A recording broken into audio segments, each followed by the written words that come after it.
I grew up in a very segregated community in Kansas City, Missouri.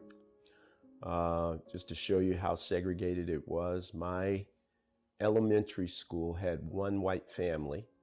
They were the poorest family in the neighborhood, so they were the white people who couldn't afford to leave. And my high school had one white family. So very segregated environment. And I would then go on to Yale and teach at Harvard and Penn and Georgetown, become the dean, and now president of Morehouse College. And so if you go with my starting point, you wouldn't see a natural progression to many of the things that would be part of my life. That said, I grew up in a very supportive community. And, my parents sold me something that, there have been days when I thought it was a fiction, but they sold me the idea that I could do anything if I was willing to commit to it. And my father had a mantra, which was, "Did you do your best?" And his attitude was, you come home with a great card, you're bragging about getting an A, and he would say, "Well, was it a hard class?" And, I'd say no. He'd say, "Then don't brag." Come home with a B or a C, not feeling great, and he'd say, "Did you do your best?" And I'd say, "Yeah." He'd say, "Then hold your head up."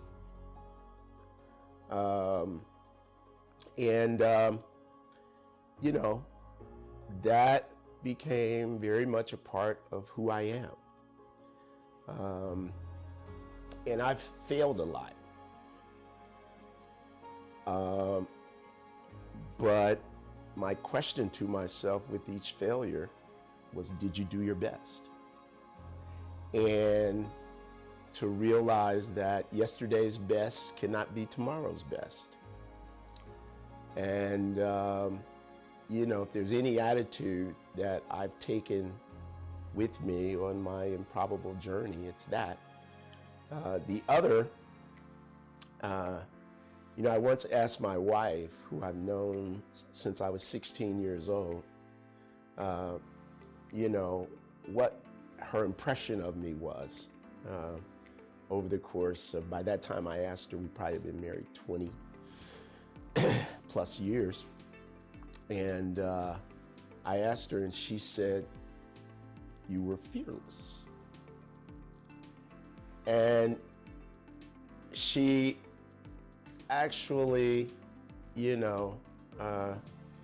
have it quite right, because I was scared many times as I took on new things that people who looked like me hadn't done.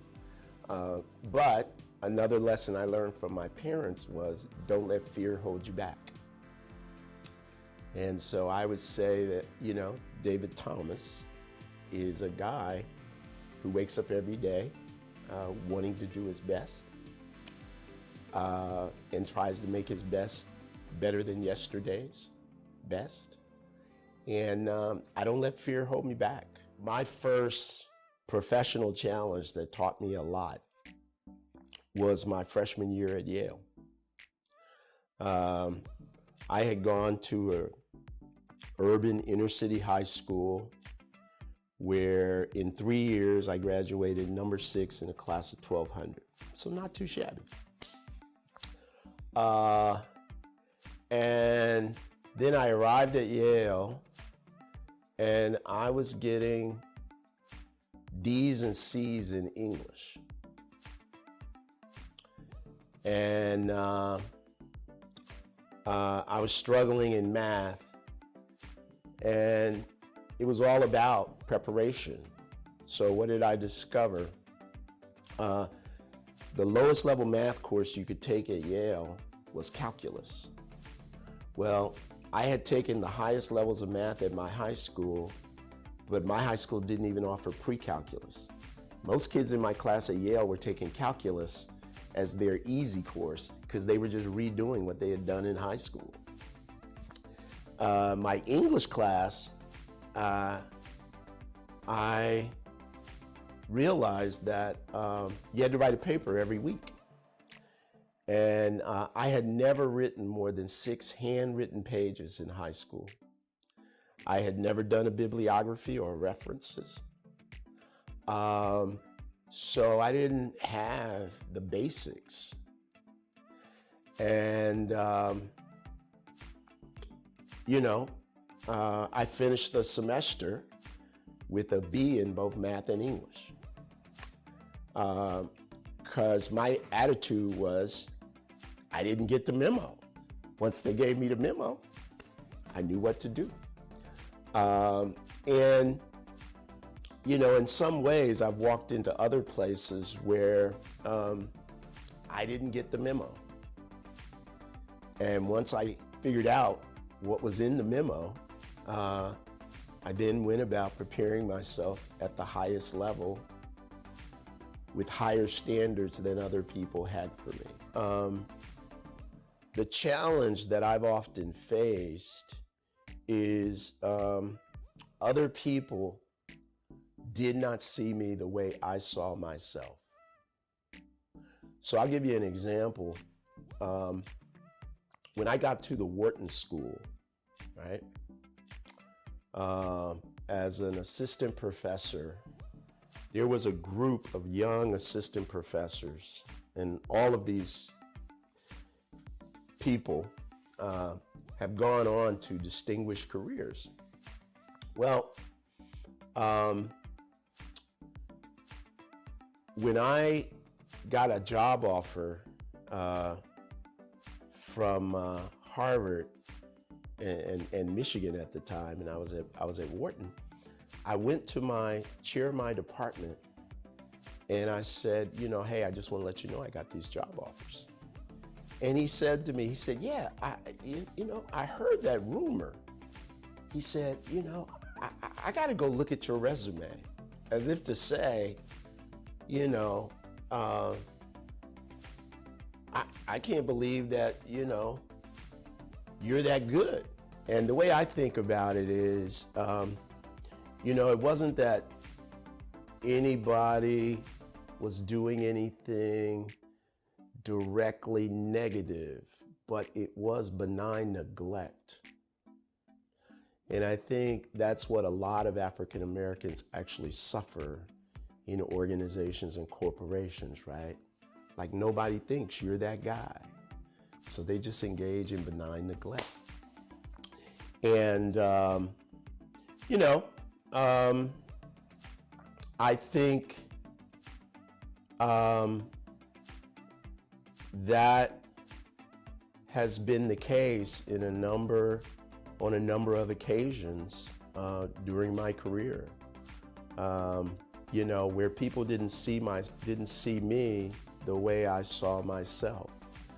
I'll give you another example. At one point in time, a number of people at least, thought that I would be dean of the Harvard Business School. And when time came to make the choice, I wasn't chosen. And what I realized talking to people was, there was this gap that people didn't see me the way I saw myself.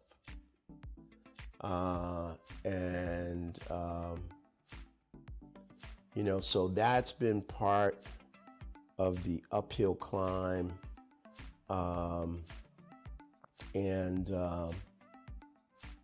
Learning, right, how to shape, the environment around me so that people would see me the way I saw myself. And that's probably been the biggest hurdle that I think at the root of it, there's a racial dynamic. You have to look like the role before you get it. You have to look like the role before you get it. And, you know,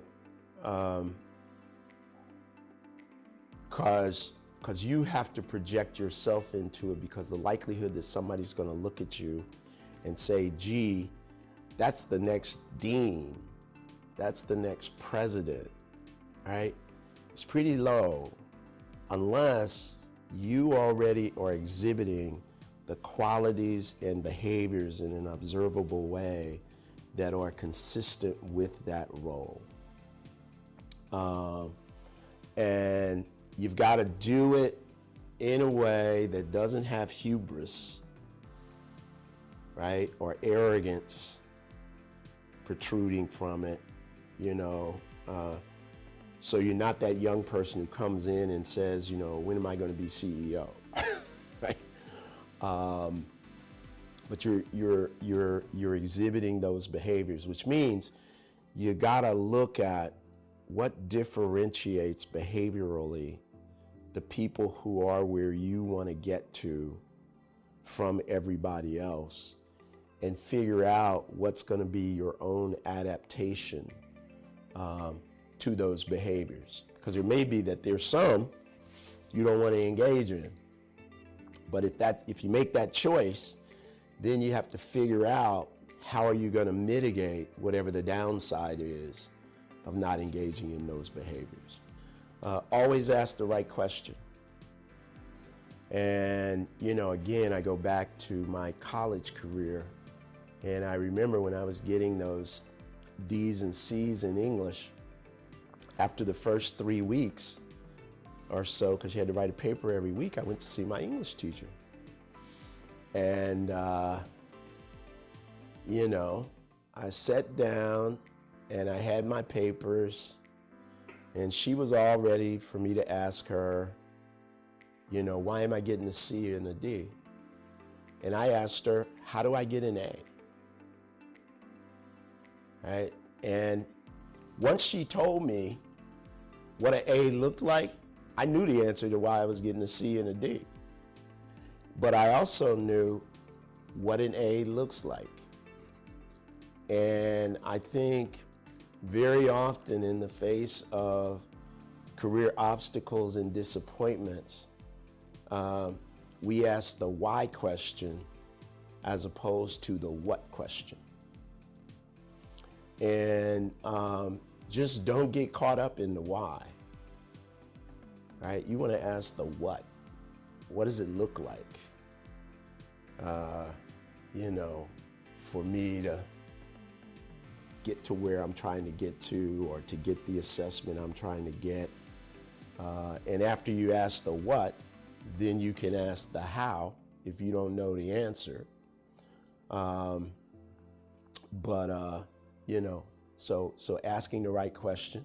It was my mother who told me very explicitly, nobody is better than you as a human being. Nobody. I don't, you know. She didn't care how much money they had, how good they were at something, and I wasn't. She says, you know, you are, you know, as good as anybody. You walk into every room and you act like you are among peers no matter what. The other thing about my mother was, she always acted like anything I accomplished, she expected for me to do it, right? Like she was the person who was never surprised or didn't act surprised. I knew she was proud, and I'll give you one example that still sticks in my head. So I was teaching at the Wharton School, and I get an offer from Harvard, and I call my mother up and I say, Mom, I got this offer to go to Harvard, leave Wharton, and I'm thinking about taking it. And she says to me, Harvard, huh? Well, I see why they need you, but I don't see why you need them. Right? And everybody else was like, oh my God, Harvard, you got a job at Harvard. And my mother was like, you don't need them. Right? That was my mother, but I see why they need you. So, I remember at one point in time, early in my career, I was consulting, and Jim Cash came into my office, and I had written an article in the Harvard Business Review. And he says to me, well, now I guess, you're charging big fees. And I said, what do you mean? So he gives me a number I should be charging. It's 2x, 3x what I was charging. And, I thought to myself, you know what? Always ask for what you're worth, for what you think your value is, and don't accept less. And I proceeded to jack up my fee. And when people didn't want to pay it, I said, fine. That's good. And lo and behold, I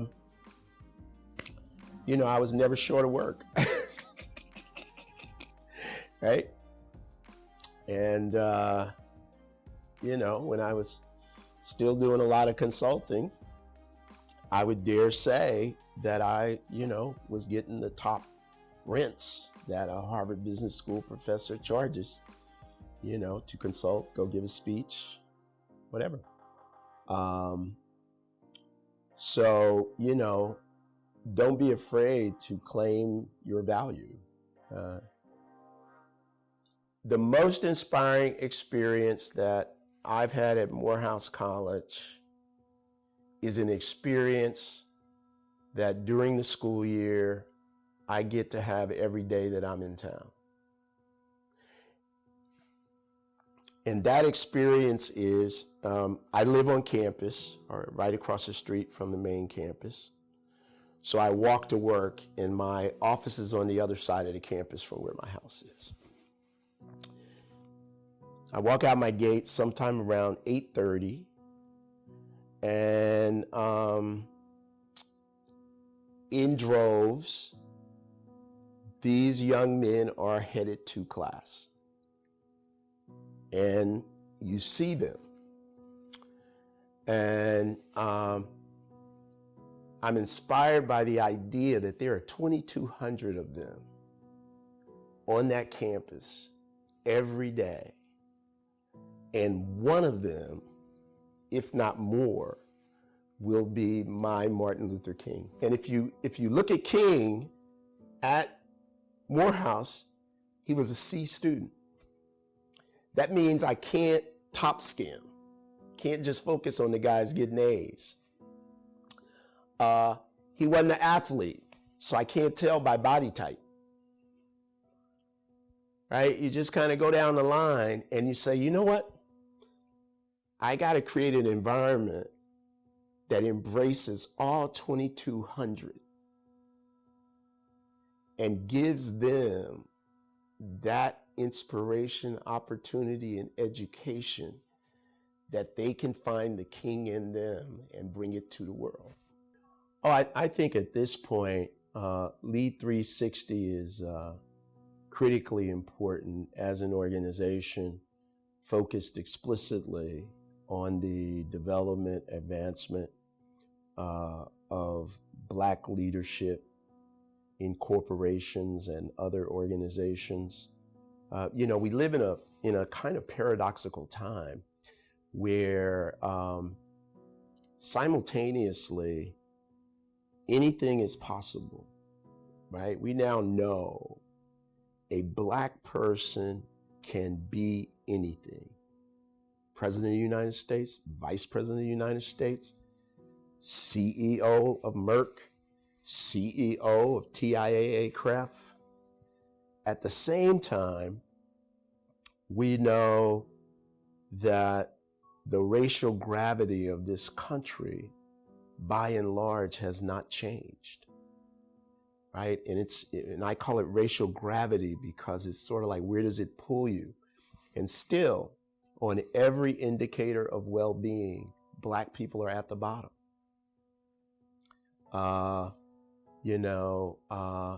Systemic racism exists. It's in the companies where we live. Support in navigating that so it doesn't get in the way of that other reality, which is you can be anything, right? And 360, I think, Lead 360 is helping us to develop the next generation of leadership, Black leadership in corporations and other organizations that, again, will see us through the end of this century. So I think it's critically important, the work that they're doing, and the fact that their work has a national scale, not just a local scale.